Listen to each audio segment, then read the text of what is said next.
The school crossing guard, full script. Parents waved at the friendly 71-year-old crossing guard every morning, trusting him to keep their children safe walking to school. They had no idea that Eddie Rodriguez had commanded gang enforcement for 32 years, and he was seeing recruitment tactics targeting the kids he protected. Welcome to The Hidden Professionals. Before we discover how a school crossing guard prevented a gang from recruiting elementary school children, tell me in the comments, have you ever noticed suspicious activity around your child's school?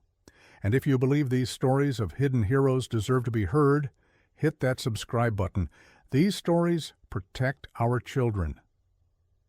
Lincoln Elementary School served 800 students from kindergarten through 5th grade in East Phoenix, a diverse neighborhood where working families depended on public education to give their children opportunities for better futures. The school sat on the corner of two busy streets, requiring careful traffic management during drop-off and pickup times when parents, buses, and community members navigated the intersection where children crossed twice daily on their way to and from classes. Eddie Rodriguez had been working as the morning crossing guard at Lincoln Elementary for 3 years, managing traffic flow, ensuring student safety, and greeting families with the kind of genuine warmth that made parents feel confident their children were protected during one of the most vulnerable parts of their school day. At 71, he looked exactly like what he claimed to be, a retired grandfather who loved working with kids and wanted to give back to his community by keeping the next generation safe from traffic accidents and street dangers. But Eddie's analysis of pedestrian patterns and neighborhood activity went far beyond normal crossing guard duties.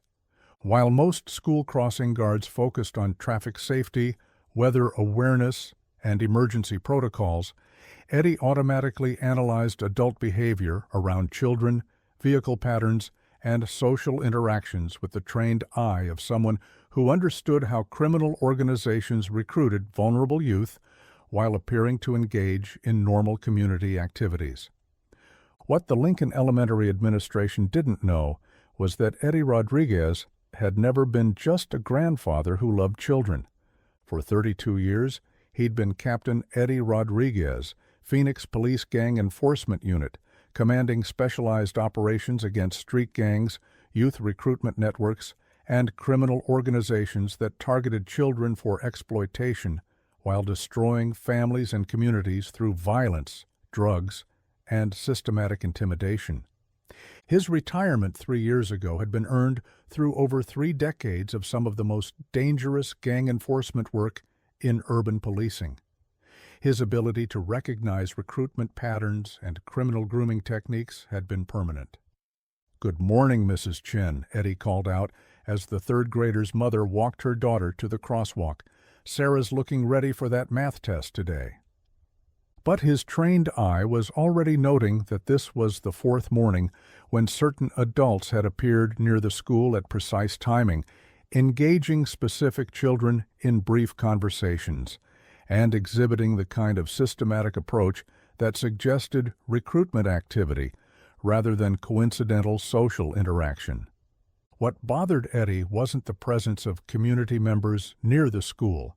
Neighborhoods included people walking dogs, commuting to work, and conducting daily business. What concerned him was the pattern of adult-child interactions that matched techniques he'd observed during gang investigation operations where criminal organizations identified vulnerable children for recruitment while avoiding detection by school administrators and parents. Over the next month, Eddie found himself conducting the kind of behavioral analysis that had characterized his gang enforcement career. Not obvious police work, just the systematic observation of interaction patterns that distinguished normal community activity from systematic recruitment designed to exploit vulnerable children. The evidence was becoming clear. The suspicious adults appeared during specific school timing that allowed contact with children without extended supervision. Their conversations focused on material items, status symbols, and peer relationships that suggested grooming rather than casual interaction. And most concerning, Eddie recognized specific recruitment techniques and approach patterns that indicated professional gang activity rather than normal community engagement. Eddie, said Principal Maria Santos during their weekly safety meeting, some parents have mentioned seeing unfamiliar adults talking to students near the crossing area, more than usual for neighborhood foot traffic. Eddie had observed all these interactions, noting details that crossing guards might report for safety reasons, but that also provided intelligence about criminal recruitment when analyzed by someone with gang enforcement experience. What kind of conversations, Eddie asked, though he already knew the interaction patterns indicated systematic recruitment rather than normal community socializing. Hard to describe. Compliments about clothing or shoes, questions about family situations, offers of rides or small gifts. The kids seem flattered by the attention, but something feels targeted. Eddie's training immediately activated. When experienced educators described adult-child interactions as feeling targeted, they were often observing grooming behavior that suggested criminal recruitment rather than normal community engagement with children. That evening, Eddie did something he hadn't done since his official retirement.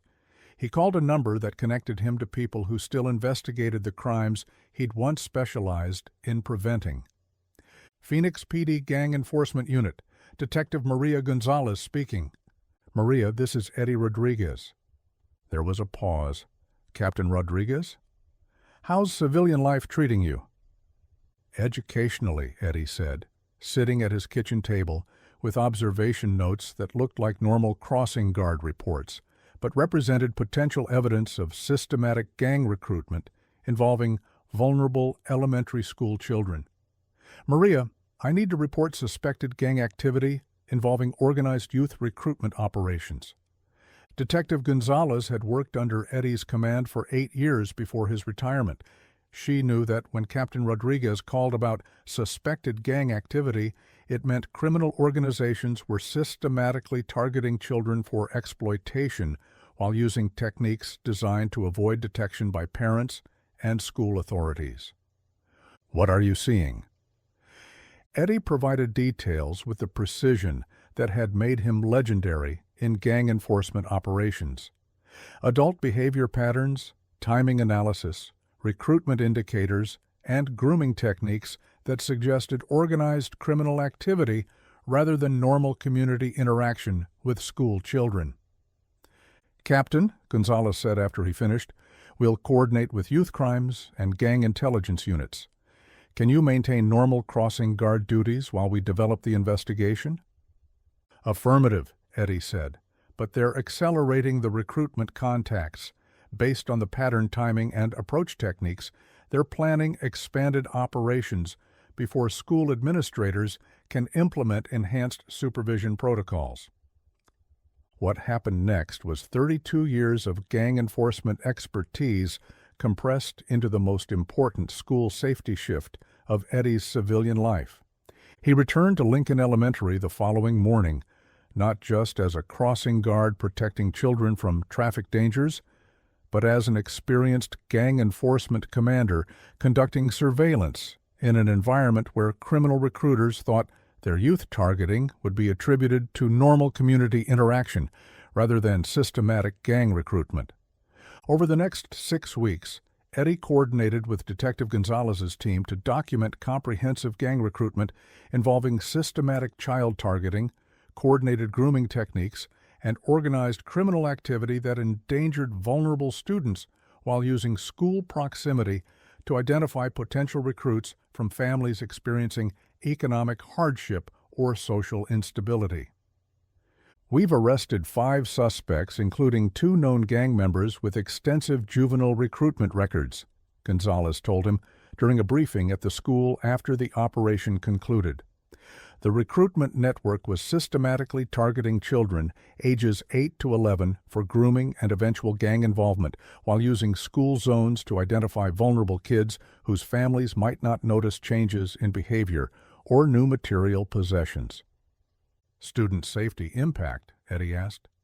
The systematic recruitment had targeted 12 children over 4 months, using classic grooming techniques including gifts, status symbols, and peer pressure designed to create dependency before introducing criminal activity and gang lifestyle as solutions to family problems and social acceptance needs.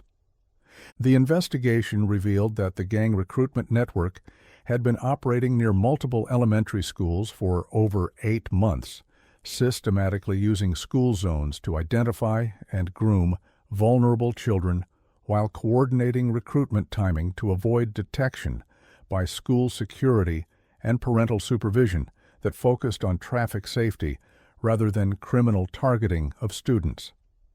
Local news covered the story as a major gang recruitment bust by Phoenix police, with no mention of the crossing guard who had recognized the criminal patterns or the gang enforcement veteran who had provided the expertise that protected both vulnerable children and school communities from criminals who used educational environments as recruitment centers for criminal organizations.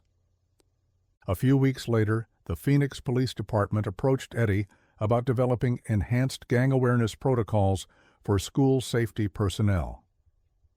"Captain Rodriguez," said Police Chief Patricia Williams, "we understand you have extensive experience in school crossing operations and community safety analysis." Eddie looked around Lincoln Elementary, where children could walk to school knowing they were protected from both traffic dangers and criminal recruitment, where families could trust that school zones remained focused on education rather than providing access for gang members targeting vulnerable students. "Some," he said simply. "We'd like to implement enhanced awareness procedures for school safety personnel to recognize recruitment indicators. Would you be willing to help develop those protocols?" "Of course," Eddie replied.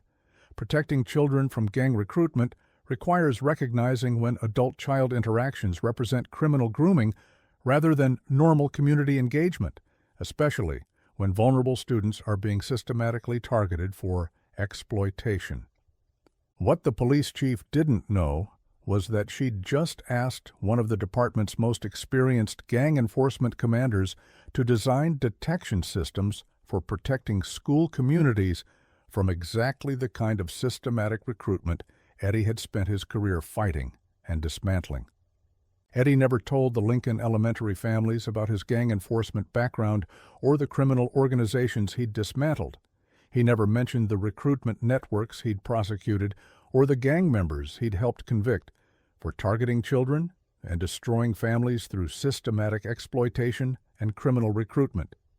He just worked the crossing guard post every morning and afternoon, protected children from traffic dangers and street threats, and quietly monitored interaction patterns that indicated gang members were recruiting vulnerable students while endangering the children who depended on school communities to provide safe environments for learning and development.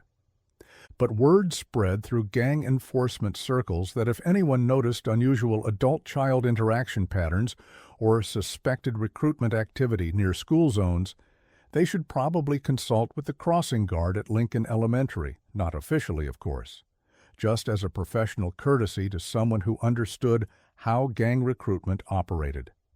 Every school day from 7:30 to 8:15 a.m. and 2:45 to 3:30 p.m., Eddie continued his crossing guard duties. He protected children from traffic dangers, maintained school zone safety, and monitored community interactions with the kind of behavioral analysis that had kept him at the forefront of gang enforcement for over 3 decades. Most days, the biggest challenge was managing traffic flow and ensuring that every child crossed safely while parents navigated busy streets and school schedules. But some days, when his trained instincts recognized patterns that indicated criminal recruitment, Eddie Rodriguez was exactly where he needed to be, between vulnerable children and gang members who would exploit young lives for criminal profit while destroying families and communities through systematic targeting of the next generation. Because that's what you do when you've spent your career fighting gang recruitment. You don't stop protecting children when you retire. You just find a new way to ensure that schools serve students rather than criminal organizations. And sometimes the most important gang prevention in a community is provided by someone who looks like they're just helping kids cross the street safely, but who knows exactly what recruitment targeting looks like and refuses to let gang members endanger vulnerable children in any school zone he protects. Eddie had spent 32 years commanding operations against criminals who used sophisticated recruitment techniques to exploit vulnerable children while destroying families through gang violence and systematic targeting of young people seeking belonging and economic opportunity. Now he spent his retirement ensuring that one school remained a place where children learned and grew safely, rather than being identified and groomed for criminal exploitation. The mission was the same. The criminals were the same. The only difference was that now, instead of investigating gang crimes after children were recruited and families were destroyed, he was preventing criminal recruitment by recognizing the patterns before gang members could establish systematic targeting operations in school communities. And every school day, as children learned and played in environments dedicated to their growth and development, Eddie Rodriguez worked with the eyes and experience of someone who knew the difference between normal community interaction and criminal recruitment, ready to protect both the students and the families that depended on school zones remaining focused on education rather than providing opportunities for gang targeting of vulnerable children. So the next time you see a school crossing guard helping children navigate busy streets, remember that the person ensuring their safety might have expertise far beyond traffic management. The guard protecting your child's path to school might be the same person who spent their career fighting criminal organizations that target vulnerable children for exploitation. Have you ever met someone like Eddie? Someone whose community service perfectly positioned them to protect children using their professional expertise? Share their story in the comments below. Tell us about the quiet professionals who never stop ensuring that schools serve students rather than criminal recruitment operations. Thank you for watching The Hidden Professionals. If this story moved you, subscribe and share it with someone who believes in protecting children from gang recruitment. Because the world needs more people like Eddie Rodriguez, professionals who understand that some protection is too important to end with retirement. Until next time, remember that guardians come in all forms. Sometimes they wear police badges and command gang enforcement units. Sometimes they hold stop signs and guide children across streets. But they're always protecting vulnerable children from criminal exploitation, always ensuring that schools serve education rather than recruitment, always ready to recognize when community interactions are weapons against families rather than normal social engagement. And sometimes the most important gang prevention in your neighborhood comes from someone who spent their career learning exactly how recruitment targeting works and refuses to let criminals endanger vulnerable children in any school community he calls his workplace.